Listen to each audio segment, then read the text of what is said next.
Au contraire de la croyance populaire, ces jeunes ne s'empiffreront pas tous de frites ce midi.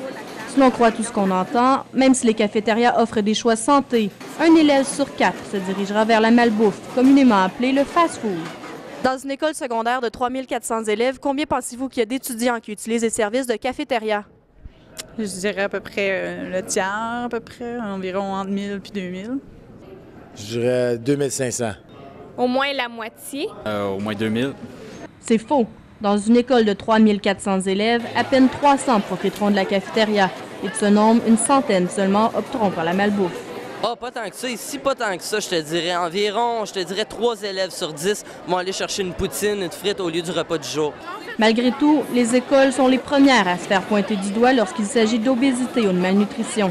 Les enfants obèses, ils n'arrivent pas à l'école. Le petit, ils prennent du poids un coup qu'ils sont à l'école. Je pense que quand on les reçoit, les enfants qui souffrent de malbouffe sont déjà obèses plus petits parce qu'à la maison, au niveau de l'éducation, il y a un bout qui n'a probablement pas été fait. L'éducation en matière de santé et de bonnes habitudes alimentaires devrait commencer à la maison, mais ce n'est pas toujours le cas.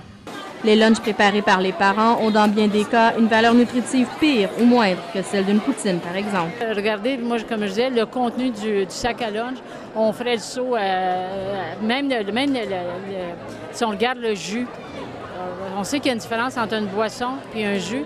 Puis souvent, les élèves, ils ont une boisson. Puis des fois, je peux comprendre aussi, monétairement, c'est beaucoup moins dispendieux une boisson qu'un jus.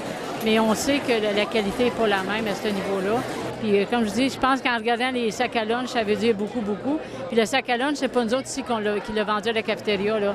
C'est le parent qui l'a acheté. Puis des fois, c'est l'élève lui-même qui va aller acheter comme on dit, ses effets de son sac à lunch. Et les jeunes sont aussi bien conscients de cette réalité. On vend encore des choses qui sont meilleures que certains qu'on retrouve des fois dans les lunchs des étudiants. Oui, effectivement. Ceux qui amènent leur lunch eux-mêmes, c'est leurs parents qui payent aussi, là. Fait que c'est eux autres qui disent à leurs parents d'amener achète-moi des chips, tout ça.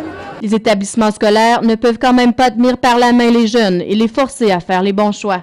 Ici, à l'école Raymond, nous avons 2 fois par semaine, 2 midis semaine, où les enfants ont le choix d'un menu repas chaud servi par un traiteur. 2 fois, donc un menu santé, l'autre moins santé. Moi, en tant que direction d'école, naturellement, je prône le menu santé, mais je crois encore là qu'il y a une responsabilité qui appartient aux parents. Mais les jeunes semblent mieux éduqués en matière de santé et se conscientisent un peu plus avec les années.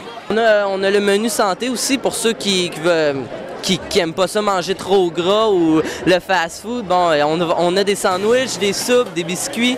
À part de ça, on a les repas normaux qui sont servis trop souvent avec des frites. Moi, c'est ça que je trouve. C'est décevant, mais coudonc, il y a des repas qui sont bons ici à CAF. On a du chinois, on a différents repas qu'on peut retrouver même dans des restaurants, là. Les menus alternatifs sont variés et tout le monde y trouve son compte. On est rendu qu'on fait au-dessus de 100 salades César, des salades du chef avec légumes, des assiettes de fromage, des crudités. Malgré tout, ça demeure difficile de convaincre les jeunes.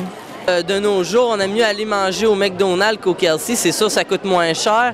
Bon, c'est le fait que ça soit rapide, le fait que ça soit bon, qu'on ait servi rapidement puis que ça coûte moins cher. Sûrement ça. Puis l'habitude, ça fait qu'on a de la malbouffe dans les écoles. Ce qu'il faut retenir de cette histoire, c'est que les jeunes prennent exemple sur les parents. La malbouffe n'est pas née dans les écoles. C'est donc la responsabilité des adultes de mettre les bouchées doubles afin d'éviter que le fléau américain n'atteigne le Québec. Karine Lanoux pour la Cité collégiale, Ottawa.